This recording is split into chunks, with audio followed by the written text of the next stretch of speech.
بسم اللہ الرحمن الرحیم۔ السلام علیکم ورحمۃ اللہ وبرکاتہ۔ آج کی حدیث سنن ابن ماجہ 3363 نمبر۔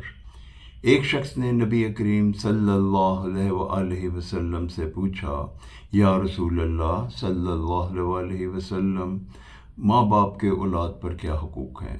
نبی پاک صلی اللہ علیہ وسلم نے فرمایا، وہ تمہارے لیے جنت ہیں اور دوزخ ہیں۔ اس کا یہ مفہوم ہے کہ اگر تم ان کی فرما برداری کرو گے، ان کی خدمت کرو گے، ان کو راضی رکھو گے تو جنت پاؤ گے۔ اس کے برعکس اگر تم ان کی نافرمانی کرو گے، دل دکھاؤ گے، ایذا رسانی کرو گے تو تمہارا ٹھکانہ جہنم میں ہے۔ اللہ رب العزت ہمیں اپنے والدین کی خدمت کرنے، ان کا دل راضی رکھنے کی توفیق عطا فرمائے۔ آمین یا رب العالمین۔ السلام علیکم ورحمۃ اللہ وبرکاتہ۔